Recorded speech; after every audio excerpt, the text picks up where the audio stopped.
Probably the two best teams in the ACC, and they both went down to defeat at the hands of the Canes. How about that? Miami football is now 4-4, looking good. The trajectory is up. Welcome into Miami Hurricanes Live right here, the voice of college football.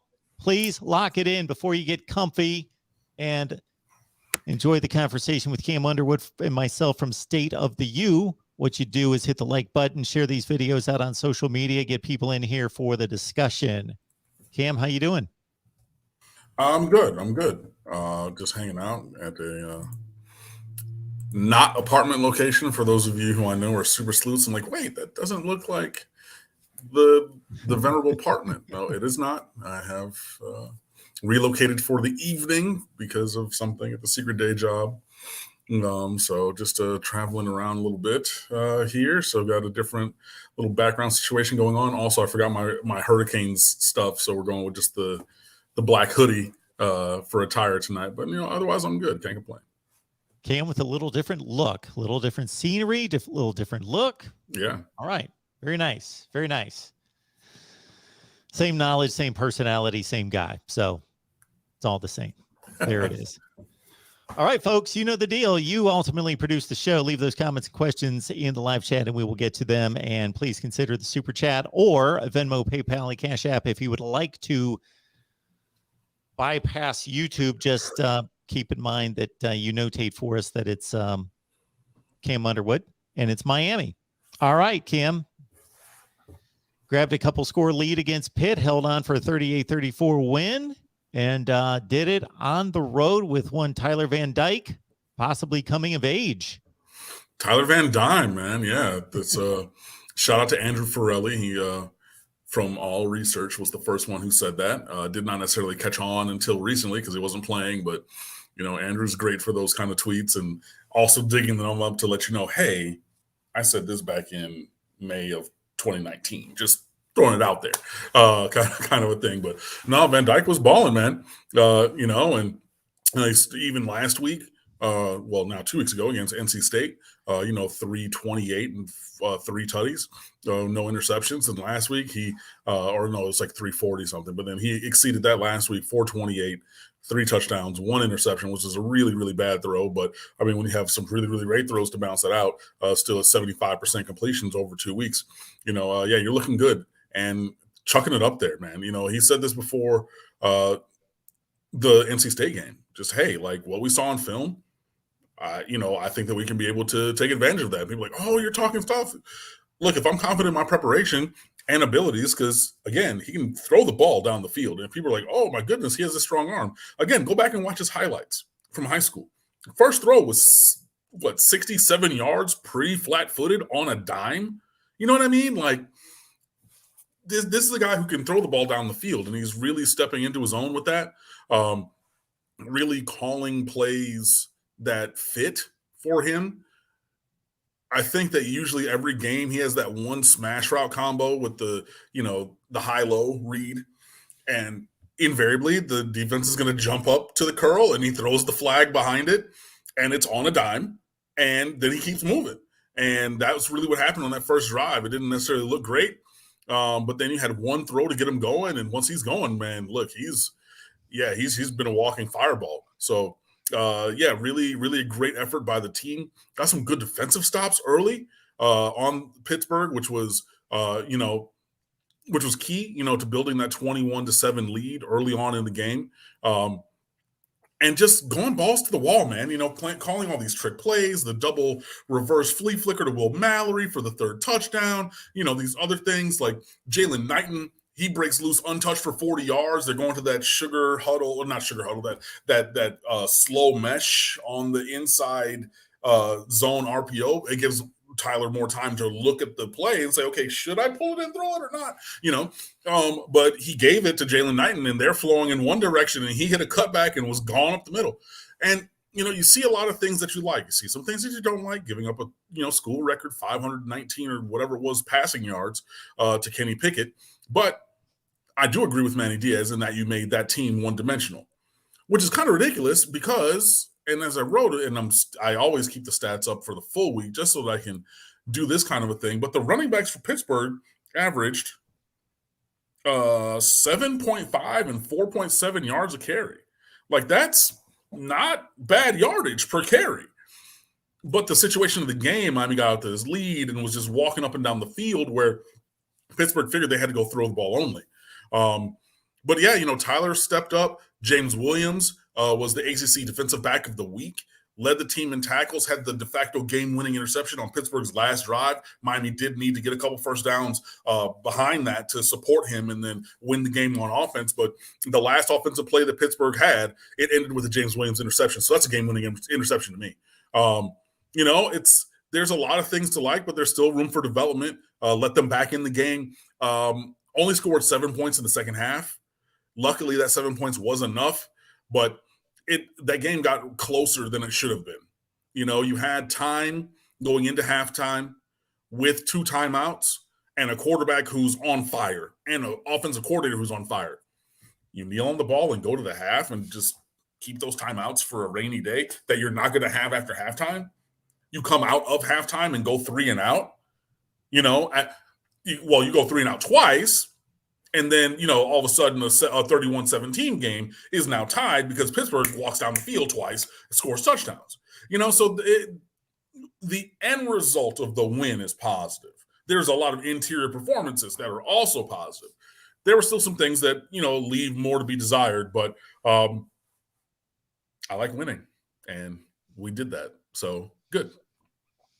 Falcon Rex, appreciate that super sticker. As always, appreciate you chiming in and being here for us, Falcon Rex. Also, not that it's consequential, but hey, it's a super chat, so we honor it. And thank you so much, Street Value.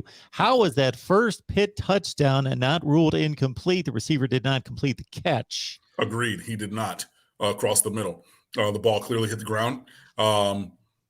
It was a touchdown, but then it wasn't, and then they ran it in from half a yard out the next. Leave me alone. The next play, because he was down inside the inch line or whatever. But yeah, no, that's one where, and this is a game that I stopped counting at 8, but had almost double-digit reviews. Like in the second and third quarters, it was a review every possession, maybe multiple per possession. But that play right there in that spot, you don't review, and it wasn't even like they went quick afterwards. You know what I mean? No. They were not going to review it. Somebody was injured. Then they did review it and then said, but whatever, for whatever reason, it was just nonsense, and there were a couple of calls that were really bad in that game. And I tweet, and for both teams now, one of the calls that was not a bad call was the non-safety against Miami. Now, I don't love the decision to run the same play that cost you a safety earlier in the season in the same position.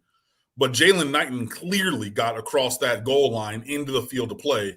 Shout out to my boy Joe, who tweeted that, and I quoted it. It's clear as day, and it was very quick, but it happened. But yeah, there were lots of bad calls in this game. And this Street Value, the question that you're asking about, that was another bad call. Yeah, so I didn't recall the play, even though I was watching this game along with 3 other games, as I typically do, and saw all the scores, but I just didn't recall the play. Just watched it again. Yeah, that did not appear as though he completed the catch. It's like he went up, was in the process of bringing it down, then the ball was on the ground when he was on the ground. And now think about this, guys. One of us is very partial towards Miami. The other person on this screen, impartial, has no rooting interest in the University of Miami. Not a fandom or connection to that. And just watch that and said that. So before you come and say, oh, you have your orange and green glasses on, you went to Miami, bro. Yeah, the ball was on the ground the second he made contact with the ground.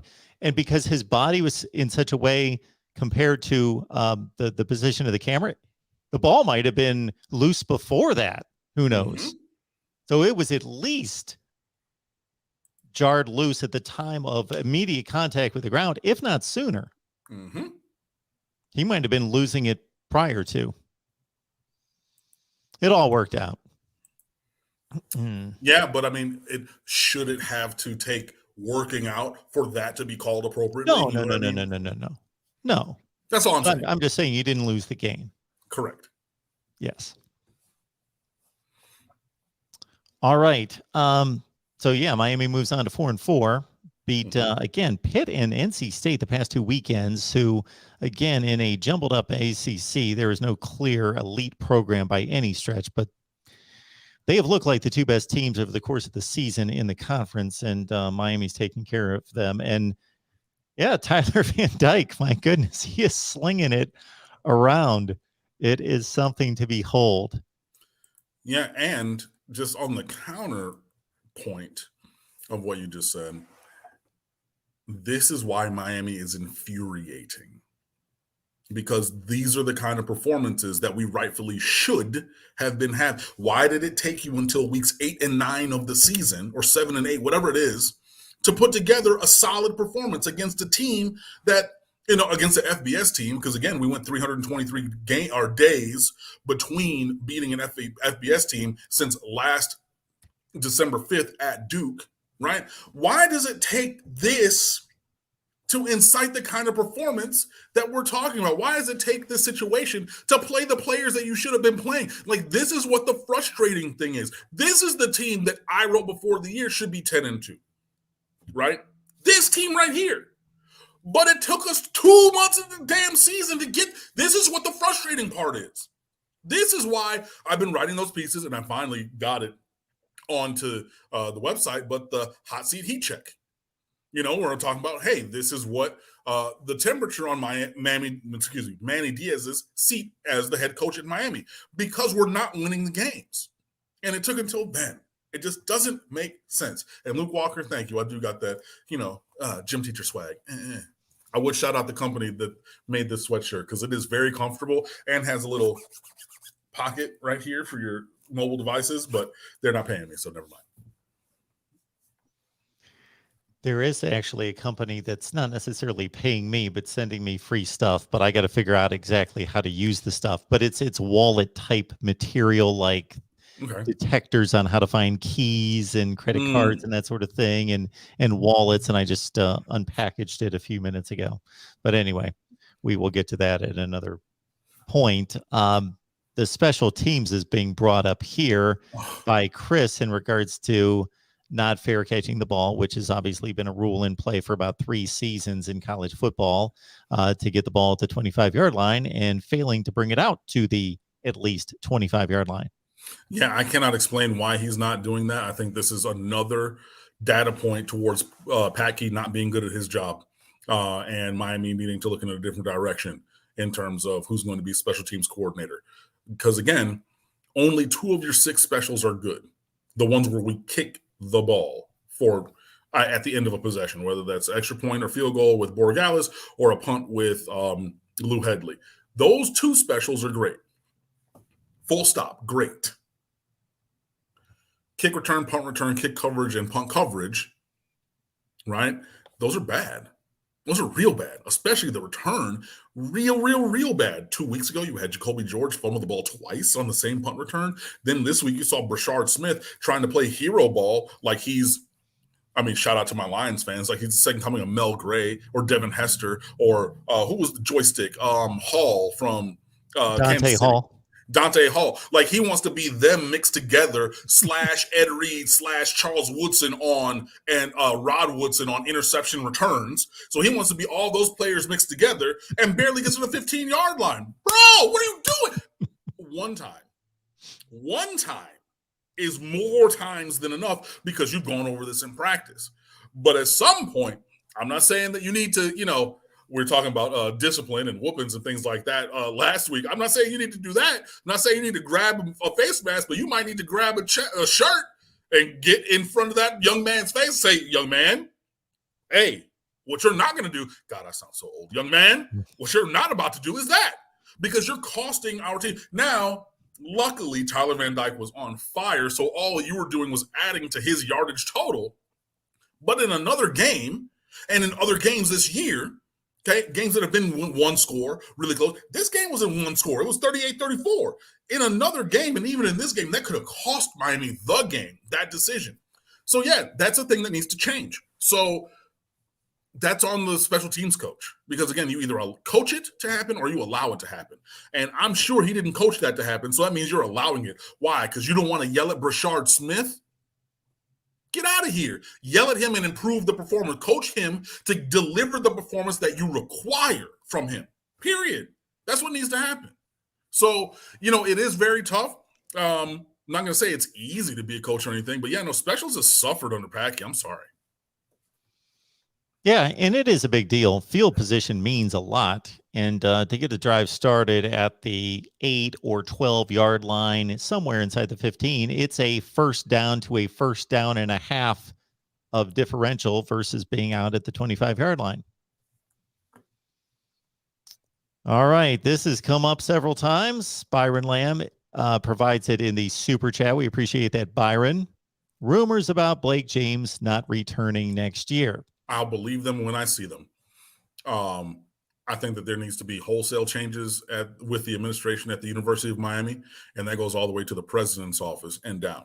If you look at the academic ratings of my alma mater, which were sky high, they are not anymore. We are tied with Florida State in terms of academic rating on U.S. News and World Report.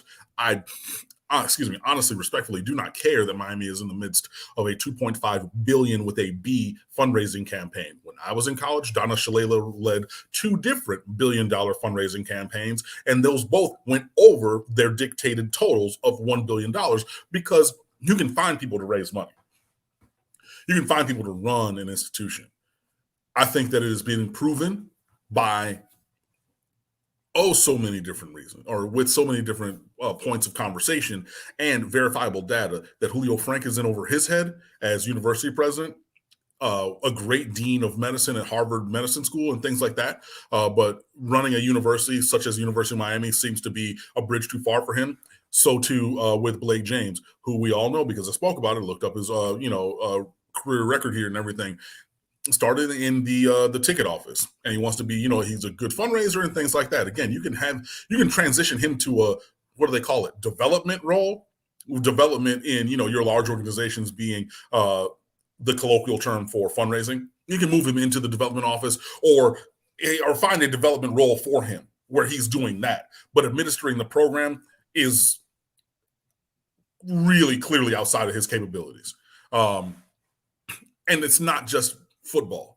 Again, my boy JP, Juice from 300, wrote that piece that I published last week about Blake James needing to resign and put in a bunch of different points of conversation and statistics. Now, the only thing that's been good was women's tennis, and that was Estela Perez-Somariba, who won a national championship, was a runner-up for another one, and was like 3-time ACC Player of the Year.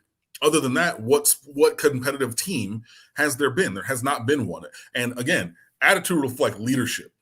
So if you want to talk about that on a granular level, like, these players loafing on the field, that reflects on Manny Diaz. Who hired Manny Diaz? After 10 hours or 13 hours, right? It was not even a full day. And 13 days at Temple where he didn't lead a workout, a team meeting, an intro team meeting, but he didn't lead any workout games or practices or anything like that. Who made that move? Blake James. Exactly. So it's just, I think that, yes, Manny Diaz, I think I said this week the hot seat for him was a pack of scented candles from Bath and Body Works. Shout out to FIU Mike for that one, who loves candles and things like that. So I think that that's one thing, but no, it needs to go further above him with the named gentleman, Julio Frank and Blake James as well. But in any sense, I will believe that either of them are gone when I see it. I always figured Miami at least just kind of fell into a top 25 baseball team. I always thought that was just kind of a given. Yeah, but, then you go the nepotism route because Gino DeMari's father is a prominent member of the Board of Trustees. So he was the named successor for Jim Morris years ago, proving that he's doing similarly or worse than football and taking this proud traditional program like Mark is talking about. This is the baseball team was the first thing in Miami that I loved. If you remember why I became a Miami Hurricane fan, you can search it up. It's still on the website. That was the first thing I used to have because I'm from Detroit. old script D for the Detroit Tigers. I saw a team that had orange and green with the script M. I'm in with that from 7 years old, and they were always in the College World Series. I remember this team. That was the first team I fell in love with from the University of Miami before I knew anything else about the school, right? But you're running them into the ground. And even somebody who, like Mark said, not necessarily a big baseball fan, but like, I just thought that they would fall into a top 25, top 10. Yes, that's what it should be, but you're going against what's actually reasonable. And I get for your job security, Blake, why you went with Paul DeMare's son, Gino, to be the head coach. Duh. I get it. You got Greg Lovelady out here beating all these top 25 teams when he was at Wright State in Ohio, right? Recruiting with some of my cousin's friends to play on these teams, and they went down to they went to LSU, they went to Ole Miss, and they went to another SEC team to open the year. Tony and Aaron's sophomore, junior, and senior year, when Tony was the starting catcher and Aaron was the starting second baseman. Shout out to them boys; they knew it there. But they went to the SEC country every year, and they won either 2 out of 3 or 3 out of 3 in those ways from Wright State baseball. Come on, bro. And Greg Lovelady, number 51, is a Miami Hurricane. We were there at the same time. He was your backup catcher, your bullpen guy when we were blowing teams out because that's what Miami did. He would go and, go in there and play a little bit and everything. But so if you want to talk about having a Miami guy, right? This is a Miami guy who tried the professional path, wasn't for him, got into coaching, and started coaching at an elite level at nobody's elite kind of program. That is a guy that you can go get to coach the University of Miami, and I guarantee you that the baseball program is going to be better. But instead, you follow this nepotism route. And again, I get it because he's on the board of trustees, and he's going to take your job if you don't do that. Yeah, but this is another data point against Blake James. That's all I'm saying. Makes sense. Back to football with Street Value. Appreciate that super chat, man. Thank you so much. Why is the middle of the defense always wide open to slants and drag routes? This is how Kenny Pickett amassed, to be specific, 519 yards passing. Yeah, you have to take something away. And I think that it's a little bit of that, of trying to take other things away. But then that's also the soft spot of the defense. At every position, you're playing different players and you're doing different things throughout this year to improve the performance. Save linebacker, because Manny Diaz coached linebackers. Linebackers play where, guys?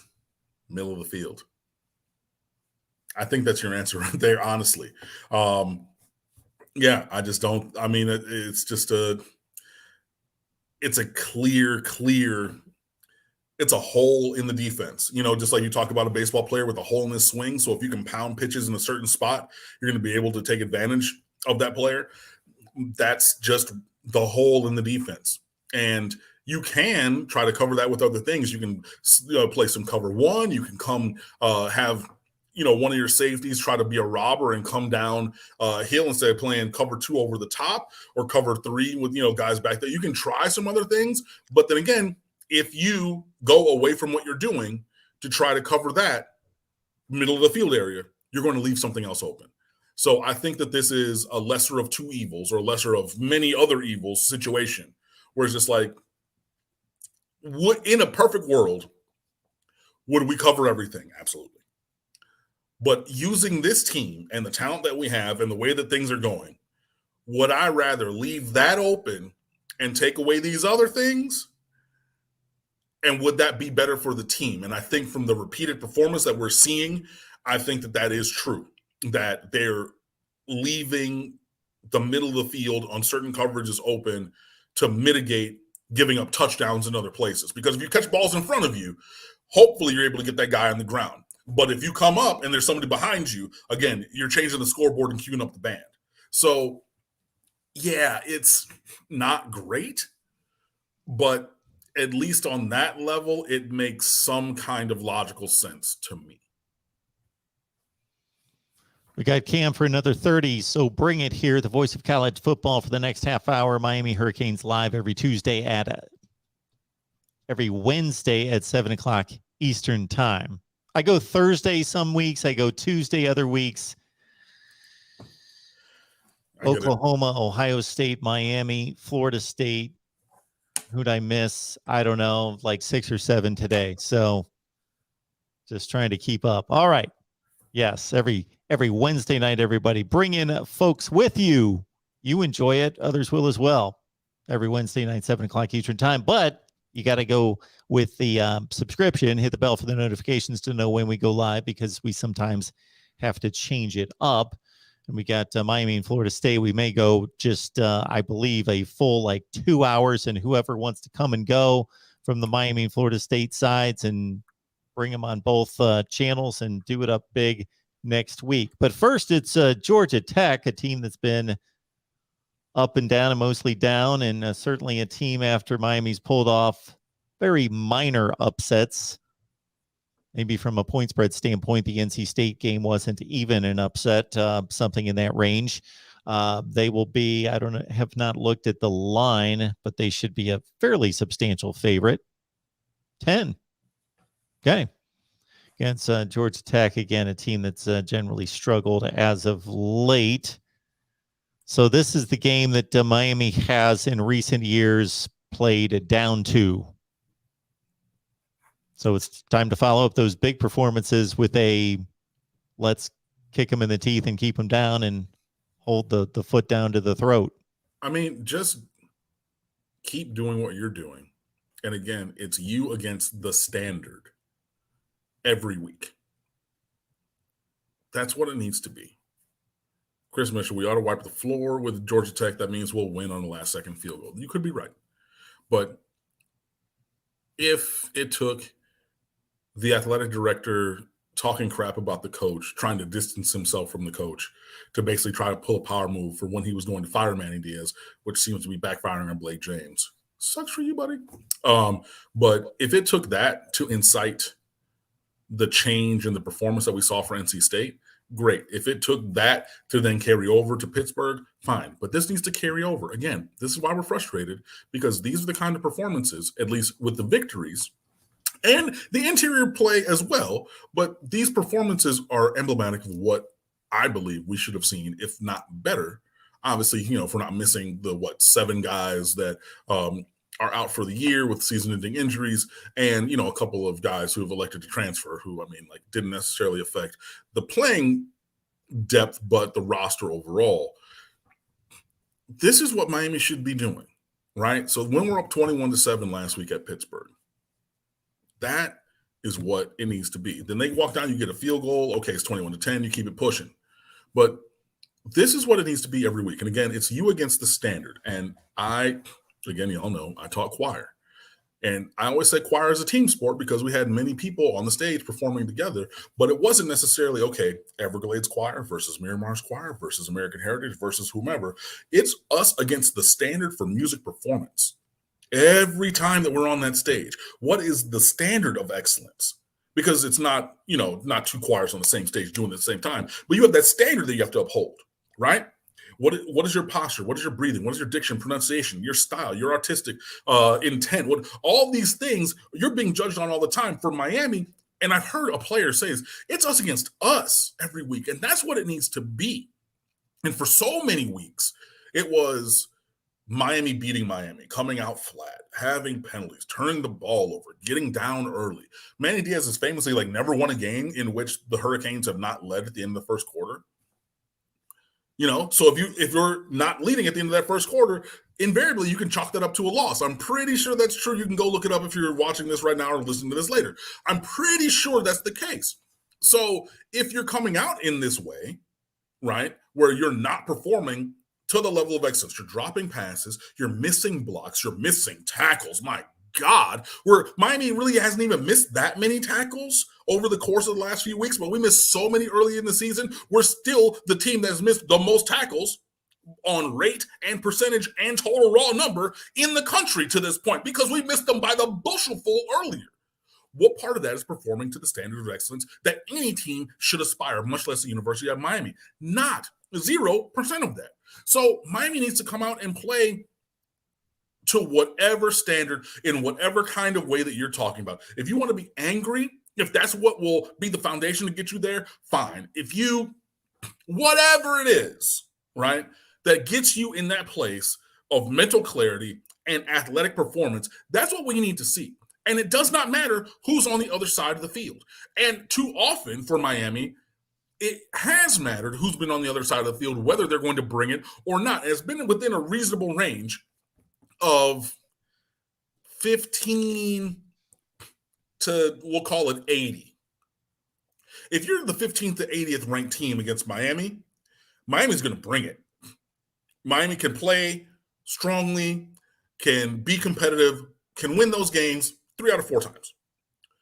If you're a team that's ranked higher than 15 or 10, or ranked lower than 80 or 90, that's when the performance has wide variance. If it's a great team, doors are getting blown off. LSU, Alabama, Clemson again. All these teams, hell, even looking like Michigan State this year, 3 touchdowns. Any team that's good, Miami's going to get blown out because they didn't show up. And any team that's bad, it's going to be close because Miami doesn't show up. So why do you have to fit in this one little zitch to really kind of flex on them? If you're doing this week after week, if you're playing to the standard of excellence, and that is what the goal is, not to skirt by, not to make it tough, not to make it to the last second, but performing to the level of excellence that we have established at the University of Miami. That's when we're going to get back to being the kind of program that we desire to be. And the first step for us is going to be this game this week, where I know we can only go 1-0 this week. I know that there's only one team that we're playing against. But if you come out with that same kind of effort and performance that we've seen these last 2 weeks, this should not be a close game. But we will see which kind of Miami team we get, because who knows? We've got a Georgia Tech team that is currently 3-5, 3-4 in the 2-4. I'm sorry, 2-4 in the conference. Jeff Sims still the starting quarterback. He had started at the outset of 2020 as a true freshman. Hit on 15 of 26, 2 touchdowns and a pick against Virginia Tech. That is a game that Georgia Tech got down early by 3 scores at halftime. Actually, call it 2 scores at 20-7. Took a lead momentarily in the second half and gave it up and lost to the Hokies 26-17. Jahmyr Gibbs is their big back. He had a $113 on the ground against Virginia Tech. Byron Lamb asking here, Cam, do you think we should give up on the 22 recruiting class since the 23 class is loaded, or should we hold out hope that we will land major targets this year? You only give up. You never give up on a class, even if you change coaches. No. And Dan Mullen, Florida's coach, was asked about this week. And he said, well, he was asked about this year's recruiting class. And he said, well, we'll recruit when it's time to recruit, but right now we're going to play football. The previous day, Kirby Smart had been asked about, recruiting throughout the year, and Kirby Smart's talking about, oh yeah, no, we got to, this time, that time, we got visits, we got calls, we got everything. We're always looking and evaluating. We're, the University of Georgia, and it's starkly different and I quote tweeted that and said, hey, Dan Mullen missed the point here, because it's always recruiting time. The seminal phrase, ABC, always be recruiting, and then always be closing. But there's not a time of the year that's not recruiting time. And if you're a head coach and you ever utter something like that, like, oh, maybe at another time or blah, blah, blah. Now, in context, you can say, cool, on signing day, your big target, Manny Diaz. Your big target chose Alabama. Yeah, that sucks. But, we're going to get back in the lab. There's other guys next year with size and strength and athleticism, and we're going to just continue to do our thing. That's one thing. But to say, oh, yeah, we're going to segregate when we're recruiting to a different time of the year than now, there is no better time to recruit than right now. Like, what are you doing? And you saw some of this in 2018's recruiting class for Miami, how this did not play out well because Mark Richt and company said, look, we're going to push all of our chips to the center of the table to try to make the college football playoff in that 2017 season that started 10-0, that ended that undefeated season where Heinz Field in Pittsburgh. But there were players who wanted to visit. There were recruits there were all kinds of recruiting moves that could have been made through the year. And he said, we're going to go all in on this college football playoff thing. And then hopefully at the end, between maybe the ACC championship game and the bowl game or the playoff, and that's where we're going to really turn it up. But we're going to pause it now and hope that pays off, and it imploded, right? So you're not going to ever do well by pushing off recruiting in general. Now, if you want to say, okay, cool, I'm going to bring Mark to the shoe for Michigan O State game for his official visit. Oh, end of the year rivalry game. Yeah. Now you can dictate when certain things are going to happen, but I'm not going to go and say, cool, you're from Massillon, Washington High School. You're the star quarterback. I'm not going to recruit you until that week or later. What sense does that make? Everybody else in America is going to be on this kid, regardless of where they're from. So no, I'm not of the idea that we need to punt on this season or on this recruiting class. Now, it's going to be a small class, and then hopefully we're going to bank some big players and some big names from this transfer portal, because Manny Diaz has already put it out there that that's going to happen, and that's going to be the paradigm. So where I thought it was going to be 17-19 and the balance is going to be transfers, it might be fewer than that coming from the prep ranks and higher numbers or invert that. So maybe 13-15. And then the remainder of the available 32, which I believe is 30 because count a couple guys forward. But the remainder of the numbers, those are going to be from the transfer portal, doing something like what Mel Tucker did at Michigan State when he brought in 21 players from the transfer portal last year. So I think we might go that route. But, yeah, giving up on a recruiting class, absolutely not. Never in a million years. No.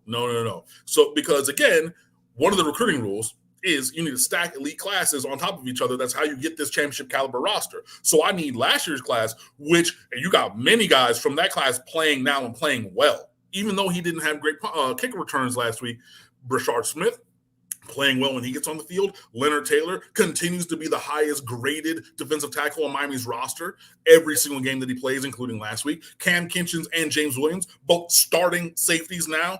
One of them was just named the ACC Defensive Back of the Week.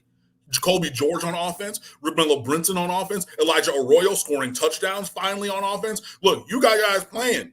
You got guys playing all over the place, right, from this last recruiting class. So now we want to put more guys on top of them, and then in 23, more guys on top of them. But saying, oh, we can just be okay and average, that's going to be an Al Golden kind of class. That's going to be a not 2008 Randy Shannon kind of class. You want those classes again? Because I sure don't. Yeah, there's too much at stake. It's just a full recruiting class just to give up on it. Who knows? My God. Wow.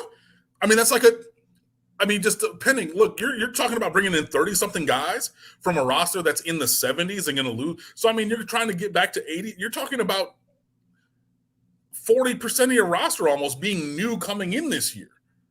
Damn near, because, you don't have the COVID year anymore. But, 40% of your roster is going to be new from whoever comes on the campus this year, whether they're a prep player or a transfer player. You're talking about punting that? Just throwing in the towel? What? No. I'm sorry, but no. And listen to Cam dropping Massillon, Washington High School. I know my recruiting. All right. And also, just to let everybody know, if you want to hear a conversation, David Waters from Gators Breakdown, we had him on the other day. He was the media person who asked Dan Mullen the question about recruiting, and we had David on the other day to discuss. And even if you look at Dan Mullen's background, it defies logic, because number one, he's at a premier SEC school. You have to recruit to win, number one. Number two, he's been in the SEC forever. So even Mississippi State not being an elite school, still competitive, still a good program, a top 30, 35 program. He's been in the league, in the most competitive league in the country for 15 years.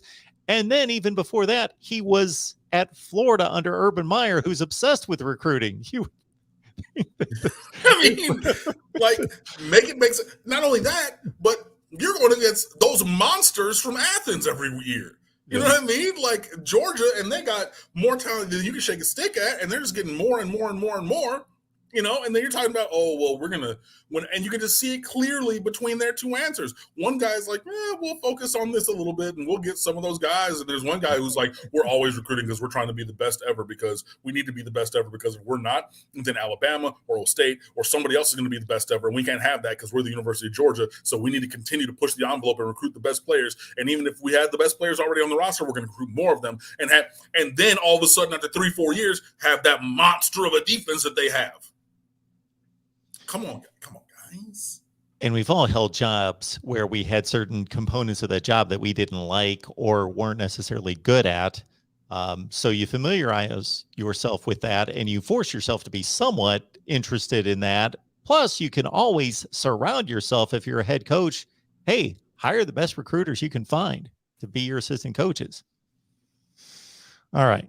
Falcon Rex, thank you so much. We always appreciate it. You know that. Tale of two Miami teams, the current team versus the team that started the season. Which do you choose? I'll take option 2. Okay. Yeah, the one that's winning games with the quarterback who has been the rookie of the week in the ACC consecutive weeks, completing 75% of his passes for almost 800 yards with 7 touchdowns and 1 interception in those 2 weeks. Finally playing your all-American 5-star recruits, finally playing with some fire, purpose, and passion, and coming up with victories. Yeah, give me that team. So Ryan says here, Manny said at one point you cannot build your team through, in terms of long-term, through the portal, but now they want to build the team that way. Its opponent, his ability to develop is lacking. Would you agree? Yes, it's apparent. It's apparent. No, I do agree. He did say that, and it's funny how the goalposts move. It's funny how the points of conversation change over time. Because yes, he did say that you cannot build a team long term through the portal. That is correct, because you're going to only have them for a couple of years. You're going to have a mercenary squad. That might be a good mercenary squad, but these 1 or 2 year mercenaries are going to leave. So who's going to be there? The players that you develop, but you're not developing players. So, you have guys coming in and they're at the top of the rotation. Again, De'Aaron King at quarterback. Yes, I mean, I know that he got injured in the bowl game and then this year again, but look, he steps in, boom, Charleston Rambo. You know what I mean? Jared Williams, quietly having a really good season at right tackle. But he's a transfer. You get, these guys in. DeAndre Johnson playing at defensive end. You haven't really had any of the. Oh, Bubba Bolden, at safety till he got injured. Look, man, you're gonna get some guys through the portal, and there have been other guys over the course of time, but they're gonna leave. They're gonna leave, and they're gonna leave quicker than the other guys because they've had or exhausted some of their eligibility elsewhere. The foundation of your program has to be your ability to develop players, and it's clear that there's a gap in that, in the Manny Diaz regime. It just is verifiably true. Now, yes, there are outliers and exceptions to that rule, but overall, there's been a real struggle to develop talent. And again, I've been following recruiting for, a long, long time, ever since I was a child, but blogging about it for more than a decade, man. Look, you can run down the list of players who have not lived up to their billing in Miami, but you cannot convince me that they were not talented, they did not perform on the high school level, and were not wanted by many, many, many Power 5 teams. You can talk about, D. Wiggins, he was the other receiver at Southridge, but Mark Pope, everybody wanted Mark Pope. Everybody. Florida State, Alabama took visit there, Louisville. I know that they're not super duper premium, but this is in the same time as Lamar Jackson. So yeah, that mattered. You know what I mean? But there were all kinds of teams that wanted Mark Pope. Did he end up living up to the billing? No. Was he did he not rate as a recruit? Miss me with that. I saw the man play in high school. I know some people are like, well, I watched the film and he had a really terrible quarterback, but still, who ended up playing defensive back in college, by the way. So yeah, the quarterback situation in South Florida it's not necessarily the greatest. The Lamar Jacksons and Geno Smiths of the world are few and far between. Okay. But yeah, no, there are players on this roster that teams all over the country wanted. So that means if they're not performing to some kind of level, it's on the team where they are right now. Unfortunately, it's Miami Hurricanes. That's not holding up their part of the bargain in terms of development. Chug Mo Beer. There he is. Good to see you. Thanks for the super chat. The Manny Diaz defense is in the history books for giving up the most rushing yards, 530 against UNC last year, and now giving up the most passing yards in the history of the program. Apparently, I'm taking it from here. In school history against Pitt, 519. Fire Diaz now. Well, hold on.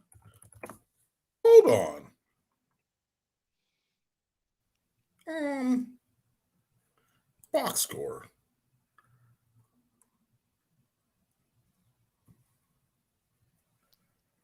.530 rushing. I remember 778 was the 554. No, 554. It was 778 and 554. I knew it was more than that. Okay, that's what I looked up. Yeah, because it was 558 and then took a knee. But yeah, it was 554 total. But no, Chuck Mobeer is correct. The worst rushing defense performance in Miami Hurricanes history was under Manny Diaz's watch, although he will claim that was a Blake Baker coordinated defense, even though Blake Baker coordinated the same defense that Manny Diaz wanted to run, and Manny Diaz infamously told everybody that he was more in charge of the defense as the season went on because of the deficient performance. So I'm not sure how much you can distance yourself from that one, buddy, but okay. But then again, also this past week, gave up the most passing yards in program history with 519 to Kenny Pickett. So you have the worst rushing defense performance and worst passing defense performance in program history under Manny Diaz.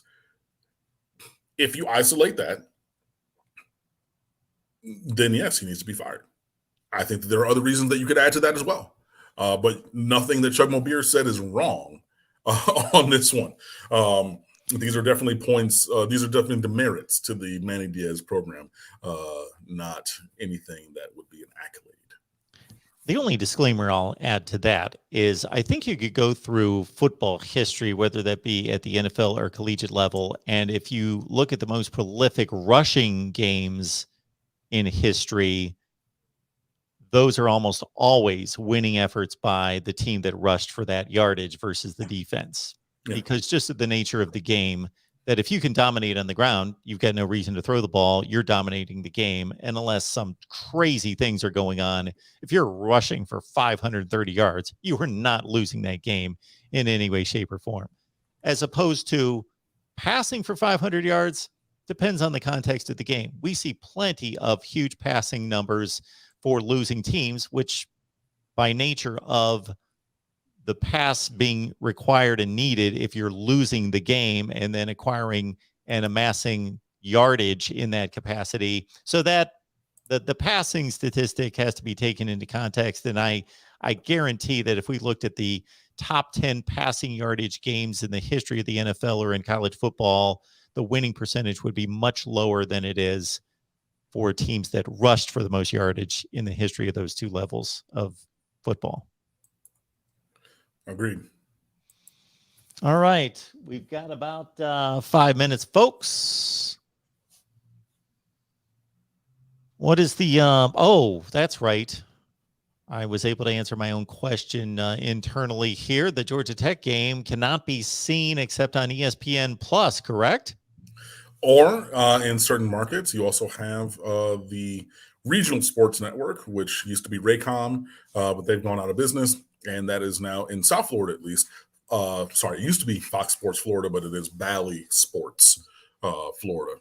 And I'm sure that obviously in the Atlanta area, whatever they have regionally as well.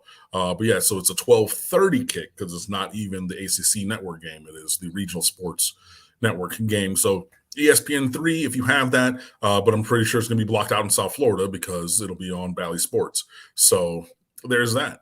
But, you know, at this point, if you don't have any if you don't have the Bally Sports, then you can go to your local watering hole. I'm sure that they have that on satellite. Or, you know, hey, stadiums in Miami Gardens, guys, we're going to be there.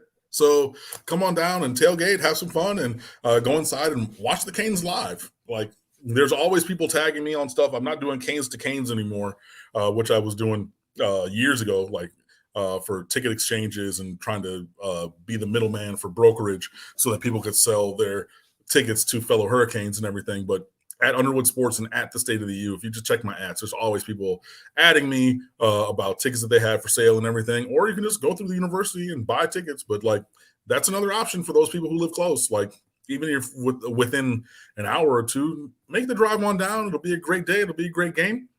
Come on, say hey. Very cool. I will remind everyone with about 200 on the line that we're here every Wednesday night, 7 o'clock Eastern time with Cam Underwood from State of the U. We've got a great show here because of him. I just kind of keep things on track, but he provides the insight, the information, the knowledge, the stories, the narratives, all of it. And so since we typically have anywhere from 150 to 300 people on here each week, you enjoy this. We get overwhelming feedback that you guys love this show, that you would go out there and please let other people know that we're here talking college football. And sure, probably 75, 80% of the people in the live chat are Miami fans. But even if you know just college football fans that want to keep up with the big brands and the big programs, bring them in for the show each and every week. And consider using the super chat, as many people have tonight. Falconer X and Chugmo Beer and others, thank you so much for your contributions. And again, Venmo, PayPal, and Cash App, just leave a notation there. The Miami show on Wednesday. State of the U. And maybe one more quick question, because somebody's asking about Corey Flagg and why he's on the field so much. Corey Flagg is your starting middle linebacker. I think there are limitations there. He's only 5'11". He is not the most fleet of foot, but he offers way more than some other options at linebacker, honestly. We're still seeing plenty of Bradley Jennings Jr. With his 6 tackles, I believe, on the year. I think I saw Wayman Steed, both of those guys being pretty net negative in terms of what they offer to the defense, other than being a body, so that you can get a little bit of rotation there behind the starters. But this is what we've been talking about, and this is what many people have said. We're trying different players at every position other than linebacker. Why? It just doesn't make sense to me. You got Chase Smith, who I think is going to outgrow Stryker. He's big and he has shoulders that are Hulk size. I mean, go look up a picture of Chase Smith, number 41, right? Look how he's built. Put 20 pounds of muscle on him and move him inside. Oh, boy. Oh, cancel. And he's going to keep that speed mostly. Oh, that's a linebacker that you get excited about. Avery Huff, still with that size and speed and athleticism and everything, toiling away on the bench and maybe on specials. It's really interesting that at every position other than linebacker, Miami's making moves to go to other players than the ones who have just been entrenched at the starting positions other than linebacker.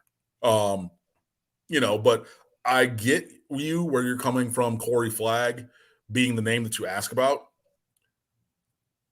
he wouldn't be, but he would probably be third. Because again, with Jennings Jr. and Steed, I have no problem with them individually as people, you know what I mean? But in terms of performers, I definitely have more questions about them on the field and their deficient performance before you even get to talking about Corey Flagg. But that's just me. Cam, what do you have available for us this week? Lots of good stuff, man. So the hot seat heat check is up there. JP Juice Cane 300. He's back in the lab working on something else that's going to be crazy and take me 5 days to edit. ACC power rankings, state of Florida power rankings. We got game previews. We got the odds of the week and picks of the week. Craig T. Smith has still been on a nice little roll. I think he's 13 or 14 games over 500 for the year. Storm Center, try to get that up most days to just get the conversation going, and anything that you might have missed. Craig T. Smith's Monday Musings already. We already have 2 different video recaps from Roman Marcianti and Justin DeTavio on the website. Got the good, the bad, and the ugly game recap and 3 stars from last week, which we're going to have. So all that and more. And already sent out the email a couple weeks in a row to our contributors, because you already know that when the game ends on Saturday, then begins Florida State Week. And at SB Nation, we've always been about owning moments, and Florida State Week is always a moment, because whether they're good or we're good or nobody's good, it's still Miami, Florida State. So we're going to always bring you as much and as great of content as we can for that week. So, I know that it might be, you're looking forward to that one. We got to get through Saturday first, get through that win. But my annual tweet was that game the week before it goes final, and now starts Florida State week. I've already been in the lab working on some content. We're going to have some other good stuff. Hopefully be here for the little extended conversation next week with some of those bums from Tallahassee on this very channel and show. So we can talk about that, going for 5 wins in a row with 5 different quarterbacks because, hey, we want to spread the wealth of our victories around so much that we're just going to give it to a new quarterback every single year. Hey, Kosi, you want one? Malik, you want one? Jaron, you want one? De'Eric, you want one? Cool. You all got one? Tyler, come join the show. Let's get that dub. So it's going to be a lot of that and more. So Instagram, Twitter, and Facebook at The State of the U. The website always open 24/7, 365 is stateoftheu.com. And my personal Twitter is at Underwood Sports, where I will not be tweeting about any TV tonight because I have something for the secret day job to go do. But I'm always there. You guys can come on over and fan with us. And we always appreciate your support here, there, and everywhere. And Cam, thanks for the reminder. 13-5 against the spread. So join me on Patreon. 13-5 last week, 107-69 for the season against the spread. So join us on Patreon for my picks and other media members there. Cam, you're the best. Appreciate it every time. You have a great night and rest of your week. Enjoy the game on Saturday. Tailgate with Cam. Drop on by. Come on by, guys. We'll see you Hard soon. Rock. Thanks, Mark.